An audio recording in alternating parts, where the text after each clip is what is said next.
Hello, welcome back to our lecture series for Western Civilization 101. Our last topic, we'll discuss the Persians by Dr. Robison. Of course, for this Unit 1 material, we've discussed many different peoples. We've discussed the Sumerians, we've discussed the Akkadians and the Chaldeans, the Amorites, the Egyptians. So we're basically, of course, this is Unit 1, Ancient Near East. And of course, the Persians were very important to Western civilization as well. But today, our topic will focus on the Hebrews and a little bit about their history, how they developed, and why they are so important for Western civilization. Dr. Finley will first, of course, delve into the Bible and talk a little bit about how it was developed, how the Bible is important, the Hebrew Bible, and also discuss something about the prophets in Hebrew religion, and also about some very important people that existed, such as Abraham. Abraham isn't just the father of Judaism, he's also the father of Christianity and Islam. These are the three religions of a book, Christianity, Judaism, and Islam. So there were some things we have in common with these three different religions, and Abraham was the father. He's recognized in each. So Dr. Finley will discuss a little bit about Abraham and where he originated, how Abraham will eventually move, how these people are kind of semi-nomadic at first, which means they move around a little bit. Because we know that they originate, we believe, they originated in southern Mesopotamia, the city-state of Ur that you've heard mentioned when we talked about the Sumerians of ancient Mesopotamia. But the Hebrews will eventually move and migrate, and we know the story, of course, how they end up in Egypt. And another famous figure with Hebrew history that Dr. Finley will mention is Moses, when he gets into that as well. And of course, we know that the Hebrews do not remain in Egypt. They eventually make their way into what they feel is the Promised Land, because they believe they have a covenant with God, as we'll find out a little bit more about, a little more in depth on this covenant, this agreement between God, they called Yahweh, and the Hebrews. They'll eventually cross the Sinai Peninsula. The Sinai Peninsula, of course, is to the east of Egypt in the northern part. And they will eventually enter this land called Canaan. Now, Dr. Finley will mention some of the problems the Hebrews, they'll become known as the Israelites, will face as they try to obtain this promised land. And there are other groups living there at the time. It wasn't simply an empty area. It's right along the Mediterranean Sea, right above the Sinai Peninsula, around where Israel is today, and at times maybe some of Lebanon, but right there along the Mediterranean is where the Hebrews eventually will settle.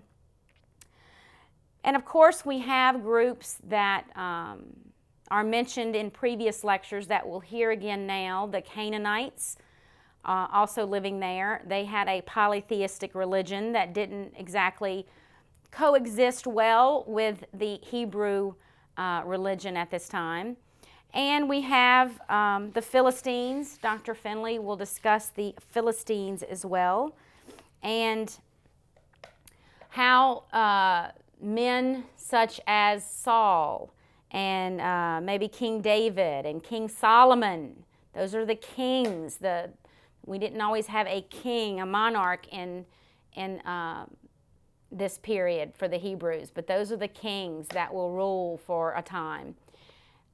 talk about how they, managed to gain this land. But as you'll find out from Dr. Finley's lecture, it's not always smooth sailing. Once they've gained dominance over this region, this promised land, they will not always live in peace, as we will discover. There will be other groups, very powerful groups in the Mesopotamian, the ancient Near East region, who will come in and cause them problems. You will discover that the Hebrews will eventually split into two kingdoms. They have a northern kingdom and a southern kingdom.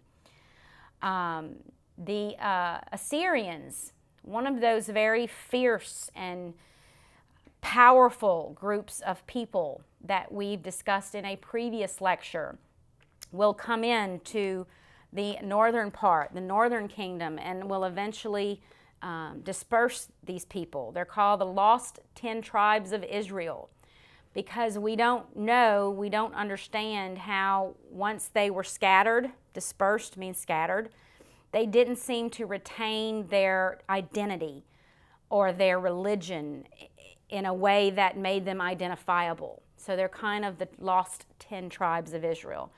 So that's what happened in the north. The south, of course, the southern kingdom, as we'll find out more information, will eventually be brought into Babylon. It's called the Babylonian captivity.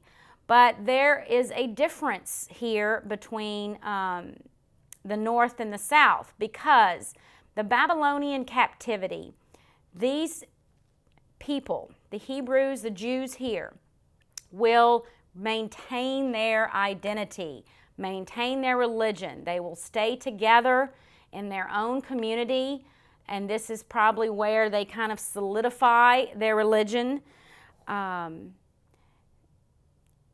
eventually, they will be allowed to go back home. They will be allowed to go back to Jerusalem, and they will be allowed to rebuild. They will be allowed to rebuild their temple, because their temple that's supposed to house, you might hear a little bit about the Ark of the Covenant, which is still a very mysterious topic today. Movies, of course, made about that Ark of the Covenant, and if it exists today, and where would it be? Because we do not know where the Ark of the Covenant is today. The temple in Jerusalem has been destroyed. It was rebuilt. So it also has a very turbulent history. So we'll basically just get a nice overview of the Hebrew people, also about their Bible, about their history, and how they will come to be a very important part of Western civilization.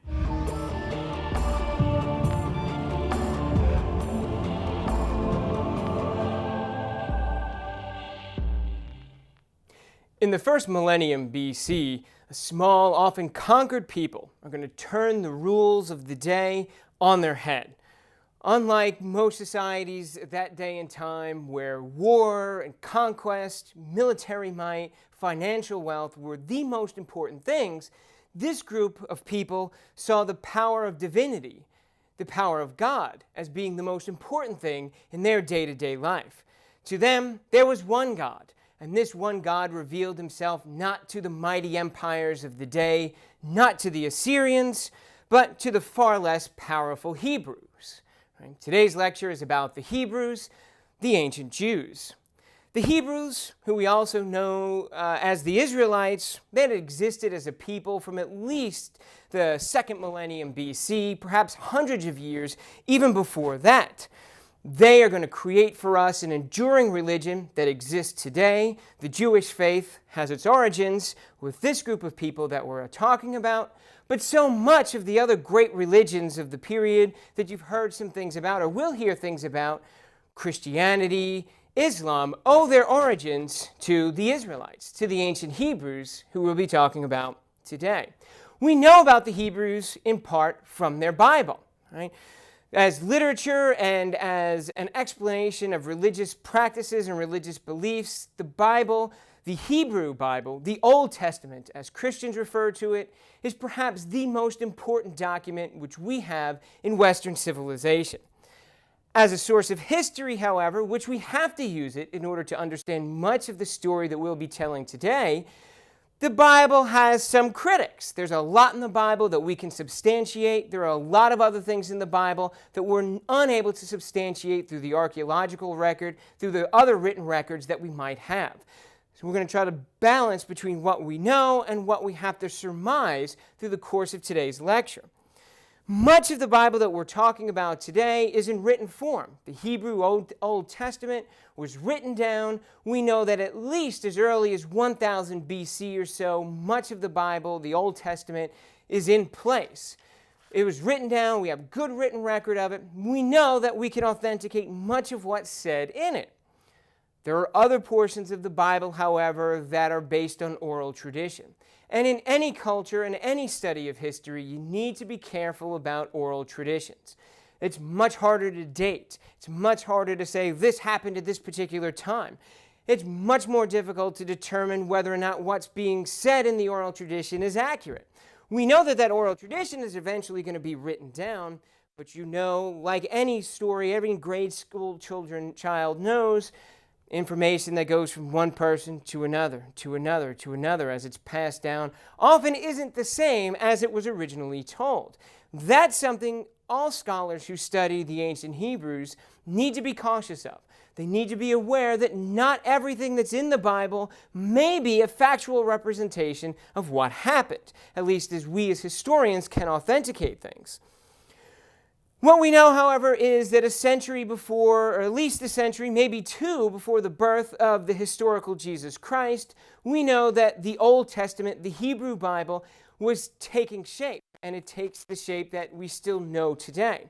What we know about the ancient Hebrew Bible is it's divided into three basic parts. The first part is the Torah, which means little more than teaching. The Torah is also known as the Pentateuch. It's the first 5 books of the Bible: Genesis, Exodus, Leviticus, Numbers, Deuteronomy. It is the 5 books of Moses. That is the main teachings of the Hebrew faith. It's right there in the Torah.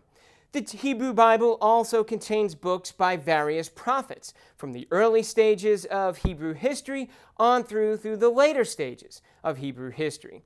The final part of the Hebrew Bible, the Old Testament, are the scriptures, or simply the various writings. It contains poems, it contains proverbs, it contains wisdom literature.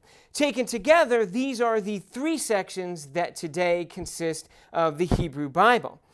The Jewish Bible is canonical, much like the Roman Catholic Church believes, and so on and so forth.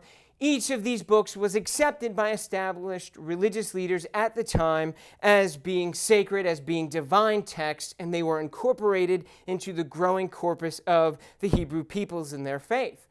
For them, the Hebrew people are very big on literacy. They're very big on a written tradition.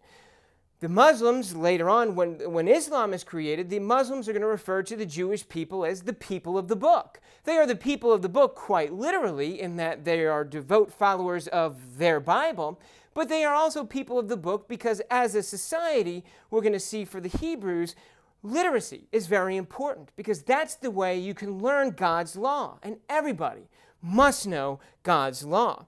For the Hebrews, it's a written tradition. For them, they have their Bible, and everything flows naturally from it. The Hebrews are the first people to have a written history, a long written history that encompasses their entire existence. Caution, of course, must be measured here, at least in one factor, because yes, they have a written history book, but the history book that the Bible is, at least for the Hebrew people, for the Israelites, it's not like a history book that we know today. For this class, for History 101, you have a main textbook.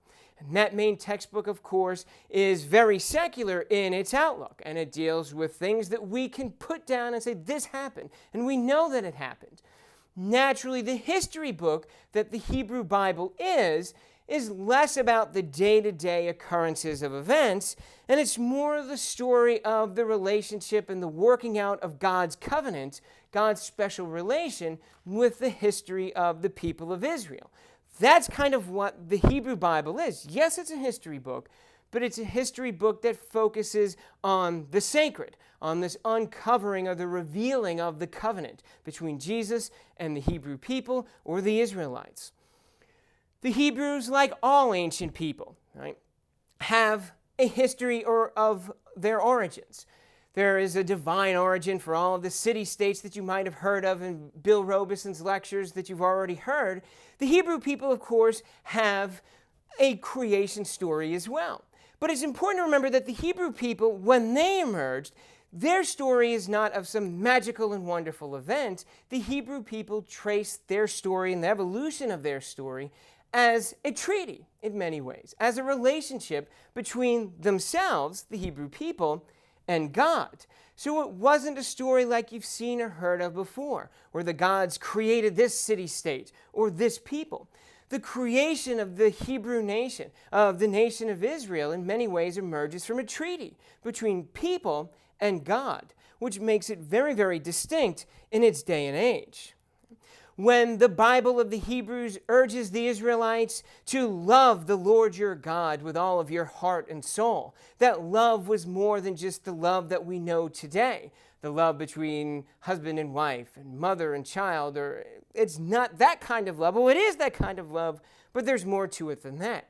At the time when the Jewish Bible was being created, this time the second millennium or so BC, the use of the term love was widespread. And it was used not just to denote love between one person and another, but the love appeared in all sorts of diplomatic treaties and military negotiations. The term love, right, also denoted exclusive loyalty, which is in many ways what God expected from his people, what he expected from the Hebrew people. For the Hebrews, of course, for them, the central relationship between them and their God is this special covenant that they formed. The history of the Hebrew people, thus, is the relationship between the Hebrews and the covenant, the relationship or their ability to live up to the covenant. So if you look at the successes, the failures of the Hebrew people, it's often interpreted by them as signs of how well or how poorly they were living up to their covenant with God. God expected the Hebrew people to worship him above all others, accept him as the one true God, the Lord God Almighty. And in exchange, God would make the Hebrew people his chosen people, and he would look with special favor upon them. That's the background. But how does this all start? And how do we uncover who the Hebrew people were? We have to rely on the Bible. We know that somewhere between the years 2000 and 1500 BC, we know that the Hebrew people are going to emerge. The Bible tells us quite clearly, and the historical record besides the Bible validates everything that we see in the Bible, is that the Hebrews began as a nomadic people. They were organized based along clans, family lines, where groups of people who were related to each other would live together and move about the desert together. Hebrew tradition states that the Hebrew peoples, and ultimately the Israelites themselves, owe their origins to one individual, a fellow by the name of Abraham, the patriarch of the Hebrew people. What do we know about Abraham? Well, we know that Abraham was originally born in Mesopotamia. We know that he grew up there, and at some point in his life, Abraham is going to pick up his belongings and take his family clan with him and move to Palestine, which is a great distance away from where he was in Mesopotamia. We know that he spoke Hebrew. He spoke a Semitic tongue, and he's going to bring that with him from Mesopotamia and bring it over to Palestine. Now, the Bible tells us that Abraham and his descendants are going to live sort of north of the Dead Sea. They're going to grow up and create a civilization north of the Dead Sea. And there's at least a lot of things in the historical record that we can point to and say, you know what? This is very possible. Because Abraham isn't the only individual in this time period who led a large nomadic group from one region, often great distances away, in search of land, in search of greater money. And it seems as if Abraham, or at least the story as it's told in the Bible, is very plausible. where the Hebrews came from and where they ultimately emerged is a possible story. We can authenticate it in many, many ways. Scholars, however, get a little bit more dicey with the other parts of the biblical story surrounding Abraham, because the next part of the story is really hard to authenticate. Right? You can look at the Bible and you have to accept it on faith alone, which of course for our purposes here, the Hebrew people understand their origins as this, so we will treat it as this is what happened. The story goes that Abraham received word from God, right? And God's commandment was for him was to leave Mesopotamia, move with his clan, and go to Palestine, go to Canaan. And if he agreed to do this, and if he remained faithful to God, to the one God, right, God would look favorably not only upon Abraham, but upon also all of Abraham's descendants. The original covenant, thus, in the Hebrew Bible is not between God and the Hebrew people in general, it's between God, right, the monotheistic God, and Abraham. And Abraham was the first to enter into a covenant with God. It was Abraham who takes his people to the present-day promised land in many ways. And this is where, right, the Hebrew people are going to blossom and take off. As the story goes, as the biblical story goes, so long as Abraham followed God's commands, which he did, right, God would look favorably upon Abraham as well as all of Abraham's descendants. And the promise that God made to Abraham was that your descendants would rule all of Canaan, which was the promise. Now, where is this land of Canaan which we refer to? Well, it's really kind of south of the Taurus Mountains, right, all the way southward to the approaches of Egypt. So all of this territory was promised by God to Abraham's descendants as part of this initial covenant between God and Abraham. That is the original story, at least, of how the Hebrew people gained their origins. They went from being this nomadic peoples who migrated and then established more fixed settlements and thus emerged as a fixed civilization, at least for a period. So we have some good historical record, and we have some aspects of the founding of the Hebrew people that you have to accept as a matter of faith. It would be a mistake to say that Abraham, at least, embraced monotheism, because that's not really quite what Abraham was all about. A lot of folks like to say that Abraham, rather than being monotheistic, was henotheistic. And as a henotheist, he believed that one God was superior to others, the God who spoke to him. But it's clear that Abraham left open the possibility that there were other gods as well. They just weren't as important as the one God who he made his covenant and his arrangement with. Nonetheless, it is this covenant with Abraham where we see the emergence of monotheism, of a single God. Yes, Abraham might have accepted that there was the possibility of other gods, but clearly there was one God who was in charge of everything and of all people, and that was the God that he was following. But the God of Abraham was not necessarily the God of the Hebrews, at least not yet. We kind of lose track of the Hebrew people following Abraham. The Bible has a lot of accounts of what happened between Abraham and ultimately the emergence of another historical figure who we can pinpoint. That's the historical figure of Moses. But often the Bible, the information contained therein, is not easy to substantiate. We do not have a good record of the Hebrew people again until really the 1200 BC. The 1200s BC, likely sometime around when Ramses II was the ruler of Egypt. Right? Somewhere between 1290 and 1224 BC or so, we start to have a much better handling of where the Hebrews were and what they were doing. Because the Hebrews wound up in Egypt, and that story is not as clear in the historical evidence. We do know at least the best story that emerges is likely that Abraham's descendants eventually began to leave, right, Canaan, leave the area of Palestine and head southward to Egypt, because Egypt was emerging as this incredibly prosperous place where famine and invasion had been interrupting life for the Hebrew peoples, so they left, and they found themselves in Egypt. What better place to go if you're looking to advance your status than Egypt, which was the great power in the day? We know that the Hebrews, when they first arrived in Israel, were treated well and seemed to have been doing well for themselves. But then they were enslaved. And if you're familiar with the story of the Old Testament, you know that the Hebrew people were in part responsible for the great construction projects, which a lot of the Egyptian leaders began to undertake. The Hebrews were the ones who helped build pyramids and things of that nature. You've heard that story at least before. We know, at least from the Bible, and this is where we start to get closer to actual historical evidence that we can prove, right, beyond the stories that are told in the Bible. We know that Moses, right, led the people of Israel, the oppressed people, the slave people from the Hebrews who were living in Egypt. He led them out of Egypt and led them back to the Promised Land. The Promised Land, of course, is back to Canaan. This is a critical period, of course, in the evolution of the Hebrew people. It's an incredibly important aspect of the emergence of monotheism in and amongst the Hebrew people.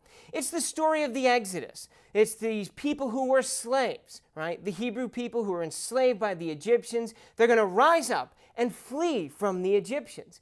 This is one of those rare stories in the ancient world, or even in any period in which slavery exists, where the slaves actually were successful.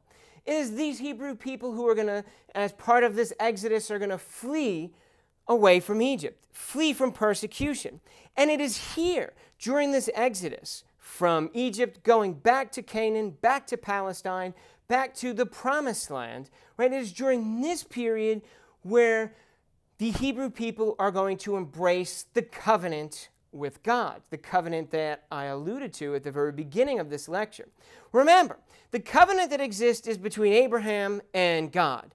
But here during the Exodus, we know that one of those people, Moses, who was leading the Israelites towards the Promised Land, he is somewhere on Mount Sinai, as the story goes. Scholars are still looking for where Mount Sinai may be, but we believe today, of course, it's along that rugged area of the Sinai Peninsula. This is that area, right, between Palestine and Egypt. We believe that somewhere along there, Moses is going to receive the Ten Commandments. And as the story goes, Moses is going to bring this Ten Commandments to his followers. And his followers are going to embrace the Ten Commandments. And by embracing the Ten Commandments and agreeing to follow God's law, right, they are going to become God's chosen people. And in many ways, it's the covenant of Abraham now becomes the covenant of the Hebrew people, broadly defined. Right? It starts off with one person and soon becomes a covenant with all of the Hebrew peoples. Now, as the story goes, this relationship between God and the Hebrew people is sealed with the commandments, and the Hebrew people denoted God as YHWH, right, as how their Hebrew is translated.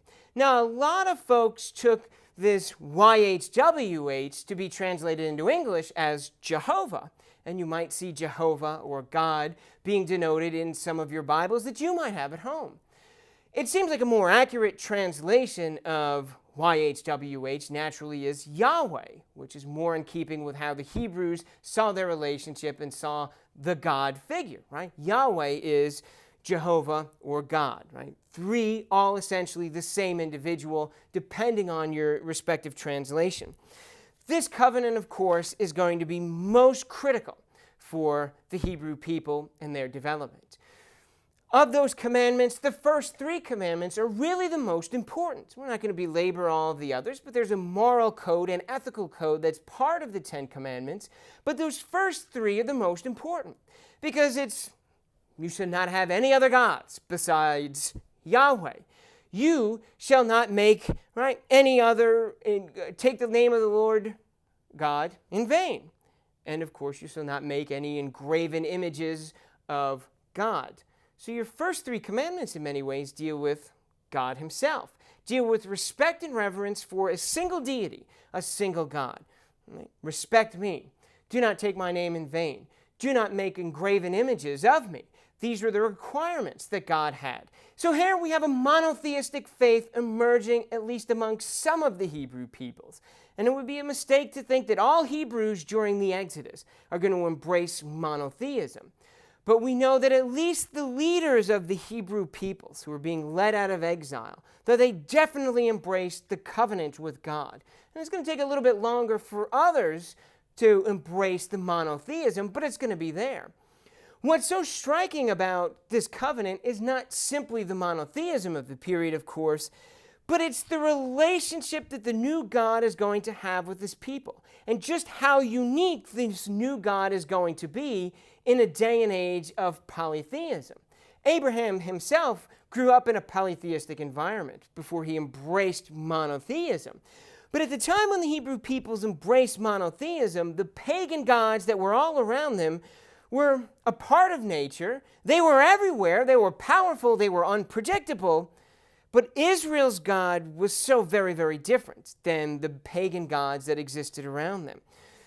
The Israeli God, the God of the Israelites, right? He is omnipotent. He created nature, right? He controlled nature. He was much more powerful than any of the pagan deities that existed. He was omnipotent.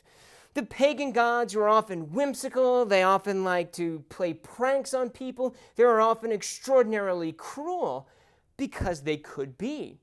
The God of the Israelites, the God of the Hebrew peoples, Yahweh, he was ethical, he was just, he was fair, he was merciful. Yahweh was very, very different from the other gods that existed contemporaneously with him, right? So he's very, very different.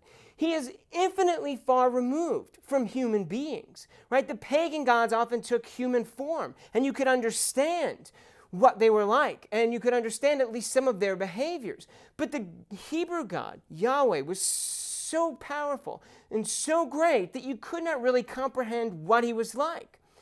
Yet nonetheless, the Hebrew God, Yahweh, had characteristics that were decidedly human, that the people could understand and could fully appreciate, right? God was like a human, a good human. He was very just. He was merciful. He was all the things that the pagan gods often weren't, right? But even so, he had these human qualities, but he was supra-human in many other ways besides that, right? We know, as I alluded to before, that Moses and the leaders of the Hebrew peoples, they certainly embraced this covenant. It's going to take a while for other folks, the other Israelites, to embrace this, the children of Israel, Abraham's children. It's going to take a while for all of them to embrace the monotheistic faith and Yahweh himself. We know that for centuries after, that many Israelites are going to believe in one God as the principal, most powerful God, but they're still going to practice a syncretic faith in which they blend Yahweh with some of the other pagan deities that were important to them. So Yahweh is the most important God, and he gets the most deference, but there are other gods who will also respect, who will also honor, and will also pay homage to them. During the 12th and the 11th centuries BC, this was the time when the Hebrews fully conquered Palestine, right? They're going to gain control of the hill country that was controlled by the Canaanites, and they are once again going to be fulfilling that prophecy that dates all the way back to Abraham. The migration from Egypt to Palestine is going to take a long time. The conquest isn't going to be easy. Moses is going to come and go, to be followed by many successors. And the Israelites are going to remain a loosely organized group of people. Because remember, these are all largely clans, largely tribal groups that are linked together because of the condition that they found themselves in, because of slavery. But there was a lot of antagonism between the different tribal groups. They often were at odds with each other. It was very difficult to keep them organized. And that conquest of Palestine, of that hill area, which was going to become the origins of the modern state of Israel, is going to take a very long time for that conquest to take place. Roughly between the 12th and the 11th century BC, the Canaanites are slowly going to be conquered. The Hebrews are going to govern themselves very loosely. There's no need for an emperor or a king or anything along those lines. There's going to be tribal leaders. Sometimes you'll see them referred to as judges, where there'll be multiple leaders of the various tribes of Israel, and that's going to be largely how they organize themselves. Until a threat emerged. And once the threat emerged to the Hebrew people, it became clear that a more organized, a more central state is necessary. If the Hebrew people, if the Israelites are going to survive, they're definitely going to need to organize themselves better than this loose clan affiliation that had existed. It is this threat from a group of people who are known as the Philistines, right? The Philistines are what you're going to see the Egyptians call sea people. They are people whose origins we know very little about. But they, at the very same time that the Hebrews are conquering the mountainous area where they're going to call home, the Philistines are going to be conquering the area to the west. The coast of Canaan is going to be conquered by the Philistines, and they're going to pose a direct threat to the Hebrew people. It is this threat posed by the sea peoples, the Philistines in this case, that's going to prompt the Hebrews to organize themselves. We're going to see here the emergence of the first king of Israel in many ways, and his name is Saul, S-A-U-L, for those of you who are keeping track at home. Saul is going to rule from 1020 to 1000 BC. He is going to achieve at least a level of success in beating back the Philistines, but he is going to be slain in battle, and turmoil is going to envelope the Hebrew peoples. There's going to be intense fighting amongst the individual tribes as folks are looking to see who should be in charge of us, who should protect us, who should be the leader. Ultimately, Saul is one of Saul's principal military men, one of his lieutenants. A man by the name of David is going to be risen up as the head of the Hebrew people. It's going to be he who's going to be responsible for battling the Philistines. David, you can find all about his exploits in the Bible. And he, like Saul, is another one of those historical personages where we not only have the biblical account, but we also have a written record. We have archaeological evidence. So we can prove his existence, and we can prove much of the exploits that the Bible says, right? Because the extant record is strong, and we know, okay, this is a historical figure. We know what he did, and the Bible substantiates all that the archaeological evidence suggests to us. David is going to rule from 1000 to 970 BC. He is the guy who's going to be responsible for bringing about unity once again to the people of Israel. Right? He is the guy who's going to be responsible for destroying the Philistines and removing them as a threat to the people of Israel, to the Hebrew people. And we know also that it is going to be David who is going to bring about control over all of Palestine. Right? So in many ways, David is going to help bring about the actualization of the biblical prophecy that Abraham and that original covenant between God and Abraham, that your people and your descendants are one day going to control all of Canaan. And David is going to bring the Hebrew people much closer to the realization of the biblical prophecy. Right? David is going to go on to conquer Jerusalem. And it's going to be David who is going to make Jerusalem the capital for the people of Israel. He's going to centralize Israel's political organization. He's going to bring about a rapid progression of making the Israelites a much more settled and fixed people. Rather than remaining true to their nomadic roots, it's going to be David who's really going to push the people of Israel to becoming either townspeople or farmers. And he's going to bring a much more fixed existence to the people of Israel than had existed before. Because remember, these were a people whose tradition was a nomadic one. From the very origins in Mesopotamia to the very early days, long before the folks who moved to Palestine are going to relocate to Egypt and then back again, they're a nomadic people. They move around a lot. David is going to start to help lay the seeds for fixed and permanent communities where the idea of we farm, we have a town, we trade, we stay in one place, that's really going to emerge during David's rule. When David dies, his son Solomon is going to take over. And Solomon is going to rule roughly from 970 to 930 BC. Everyone out there has heard of Solomon, if for no other reason than you know him as the wise judge. You know him as the individual who faced the dilemma of two women who were claiming that one child was theirs. And they both said, that's my child. You know, the woman said, that's my child. Then, of course, you all remember the wisdom of Solomon, where Solomon said, well, let's just cut the baby in half. You get one half of the baby, you get the other one. And, of course, the real mother of the child said, "Oh no, please let her have the child," rather than cut it in half. And this is, of course, Solomon recognized, well, obviously the woman who did not want the child cut in half must be the real mother, and hence he gave her the child. That's what we know of Solomon, right? He is this figure who was a very wise judge. And Solomon was perhaps the most important leader next to David in the history of Israel in the ancient world, right? It is our friend Solomon who is going to bring about a further strengthening of royal power. Right? He is the descendant of David. Remember what happened after Saul? There was chaos till David takes over. And then David is going to pass the baton to his son Solomon. Solomon's going to create this notion of a strong leader or a king for the Israel people. He is also going to be responsible for building a temple in the city of Jerusalem.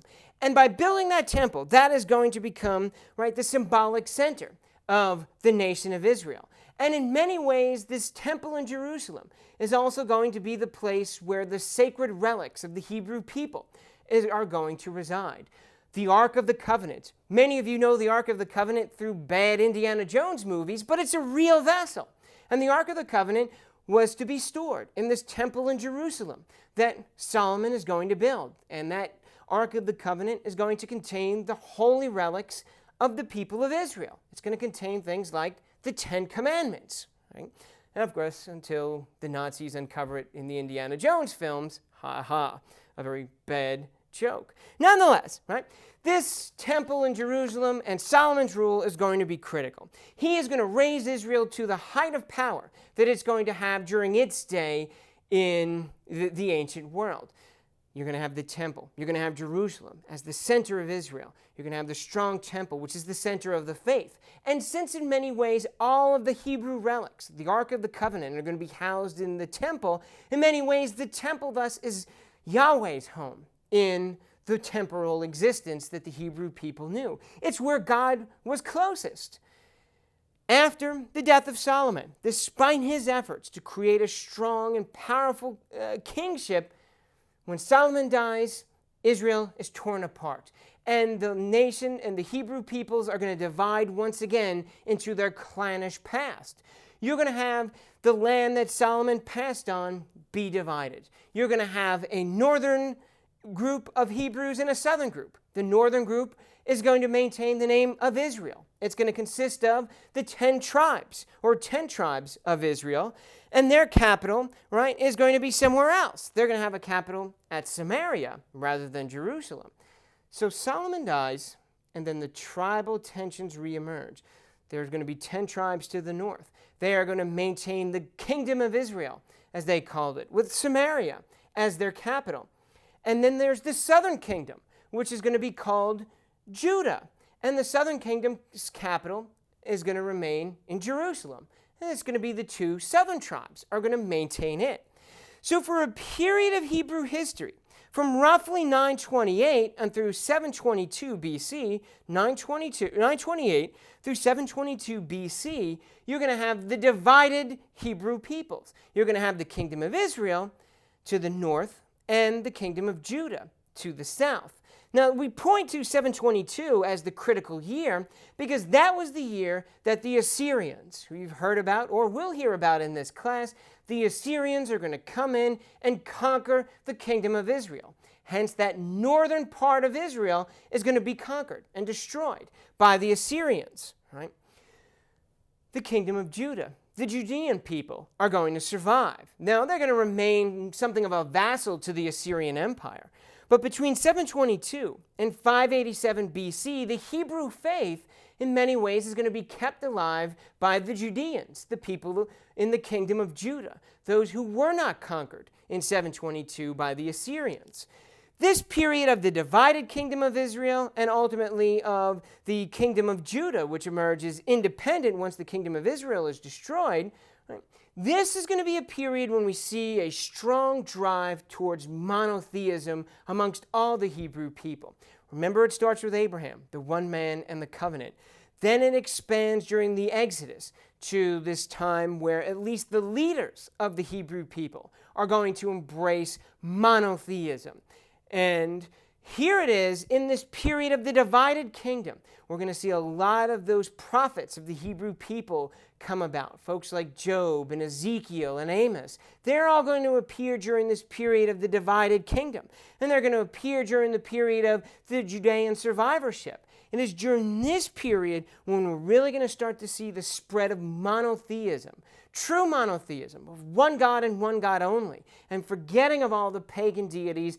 That's all going to start to take place during this period, ironically enough, when the Hebrew people were themselves divided. Now, the southern kingdom, of course, of Judah is going to remain independent. It's going to provide financial assistance to the Assyrians in exchange for their independence. But we know that the Assyrians are not going to last forever. And like all the great empires that you see during this period, whether it's one group or another, the Egyptians or the Assyrians, you know that one empire is going to wane and another one is very quickly going to move in and take its place. We know that the Assyrians are going to be defeated by the Chaldeans. The Chaldeans are also known as the Neo-Babylonians or the New Babylonians. It's the Chaldeans who are going to defeat the Assyrians. And it's going to be the Chaldeans who are going to come in and crush the kingdom of Judah. Now, we talked about all these conquests. The Assyrians conquest the kingdom of Israel. What happens to the kingdom of Israel? Well, what the Assyrians did was take the people of Israel, right, this kingdom of Israel, and spread them throughout their empire. And those people are lost. When you look at the Bible and you look at your history and you hear of the lost tribes of Israel, these are the 10 lost tribes of Israel. It's the people who were part of the kingdom of Israel, who were defeated by the Assyrians, spread throughout the Assyrian Empire. And what do we know about them? They disappeared. They likely just blended in with the other other folks who had been conquered by the Assyrians, created syncretic religious faiths, and departed from Yahweh. It's the folks in Judah who ultimately are going to be the ones who are going to preserve the faith. Despite conquest, they were able to hold off the Assyrians. But once the Assyrians are crushed and the Chaldeans move in, right, these Neo-Babylonians, they're going to crush Judah. And they are going to destroy the kingdom of Judah. What happens to those folks in Judah? What happens to the Hebrew faith? What happens to Yahweh? Well, what happens here is something that we historians refer to as the Babylonian captivity. The Bible refers to it in much the same way. And what the Chaldeans did is take a lot of the leaders of Judah, take them and force them to Babylonia, force them back to the Mesopotamian region. Now, this is where, ironically, we see the true emergence of an independent and organized Jewish faith. Because what happens here is Judah is overrun by the Chaldeans, these Neo-Babylonians. And their people, their leaders, are taken away and sent to Babylonia. But it is ironically during this period when there is no Israel, when there is no Hebrew land, where the faith, the people of Yahweh, are going to create the basic Bible and all the religious doctrine that is going to remain in place to this day. It's in the stateless period is perhaps the most important period in Jewish history. Because what you have here is the unfortunate moving of peoples. And here these people who are in exile, they are truly going to regularize all the rituals and the rites of Judaism which exist to this very day. All of the dietary laws, the practices of things like circumcision, the idea of keeping the Sabbath, the idea of having annual rituals and ceremonies surrounding festivals, that's all going to emerge in this period of captivity, when the people of Israel lose the land that was promised to them, lose the valley of Canaan, and are moved somewhere else. It is at this period when we see the emergence of the modern Jewish faith as we can understand it today. Right? All of the basic Hebrew laws are going to be codified. They have been practiced for a long time. Like the practice of circumcision dates back to Abraham. But it was loosely practiced until this period of the Babylonian captivity. And then we're going to start to see it become formalized and part of the Hebrew faith. It is at this period where a lot of modern scholars believe that the Torah, right? Remember we talked about the books of Moses, right? The Pentateuch, those first 5 books of the Hebrew Bible, it's believed that it is this period of captivity where those books of the Bible were actually selected to be a part of the corpus of the Jewish faith. So we see that. It's likely that it happened during the Babylonian captivity. There are a lot of scholars who are uncomfortable with this and say, well, that's not quite the case, but there's considerable evidence to suggest that it was during this period when that actually took place. Naturally, in the history of the Jewish people, the Babylonian captivity thus figures prominently, because it's when these folks are removed from their homeland where they create the laws that are eventually going to govern their homeland once they return. Naturally, the Babylonian captivity doesn't last forever. And we know that the people ultimately are going to return, right? The people of Judah, the Judeans, are going to return to their former land. And that naturally is an important part of the history of the Jewish people as well. But there's an important thing that we must consider when you look at the Babylonian captivity. Because here is the first time in recorded history where you see a people and a religion that exists independently of a geographic region. If you think back to the Egyptians, if you think back to the other city-states that you might have studied, you always heard about the gods, you heard about their deities, but those gods and deities were tied to temporal locations. They were tied to fixed places. The god all along the Nile River, or the god of the Fertile Crescent, for example. But during the Babylonian captivity, the Judeans kept alive a religion while they were outside of their native land. And they kept that faith alive. And in many ways, this is an important development. The idea that the faith can exist independent of a piece of land. This is truly when the Hebrews, the Israelites, right, the children of Abraham, right, this is when they truly became Jews, or followers of the Jewish faith, because they maintained a faith community outside of an actual physical location.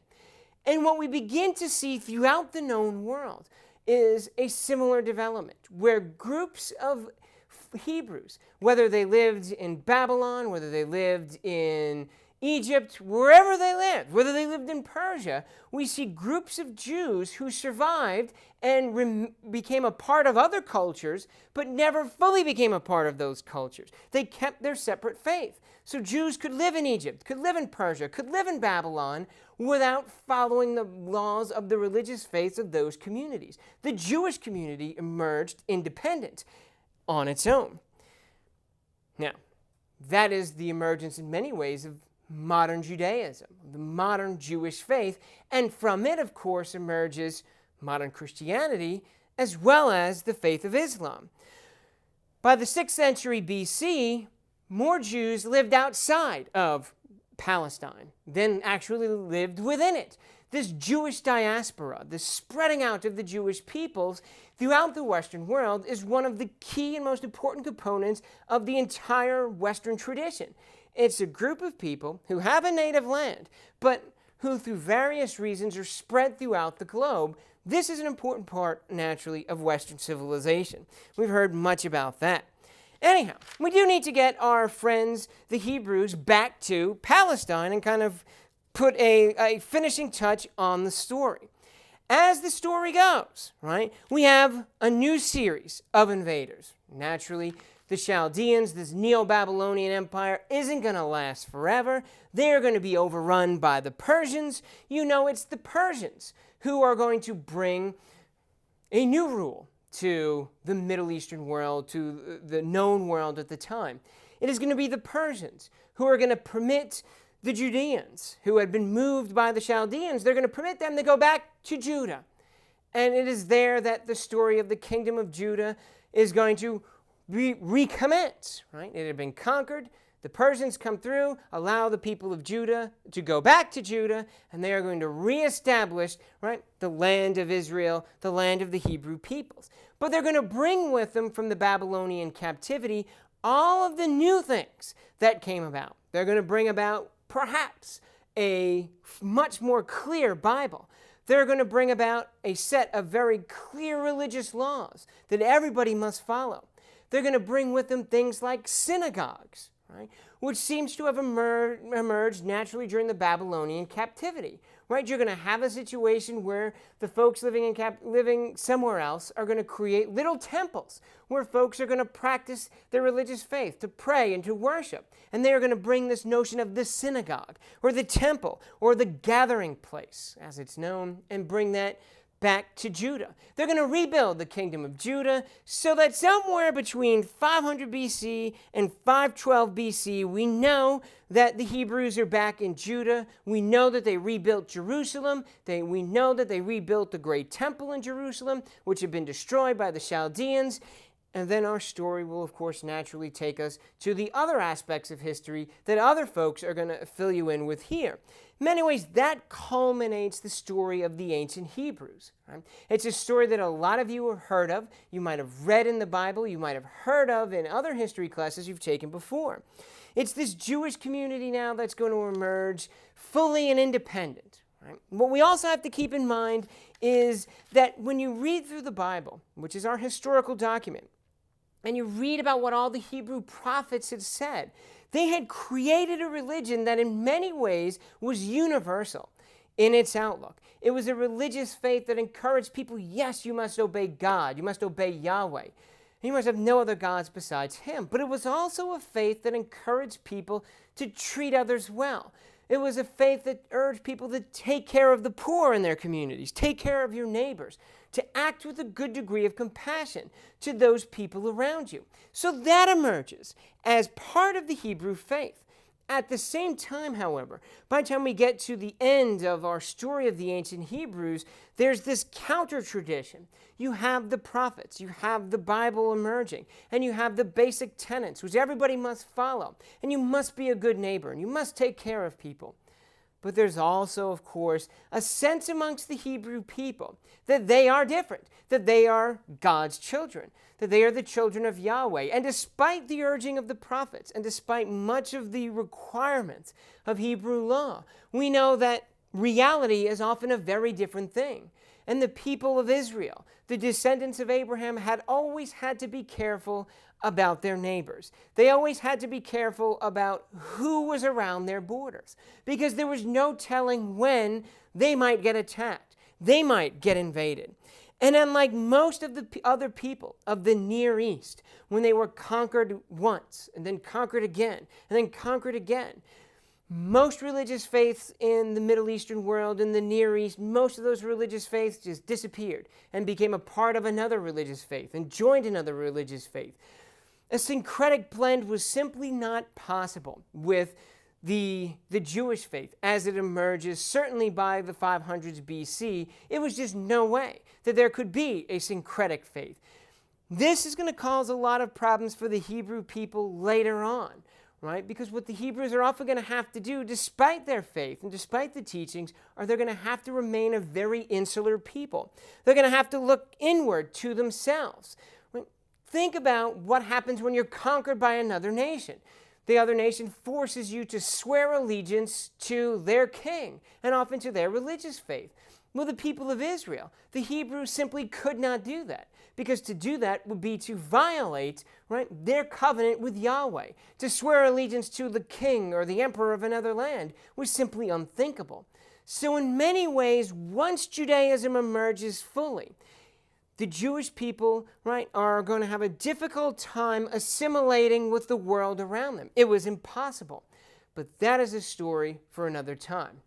Good day.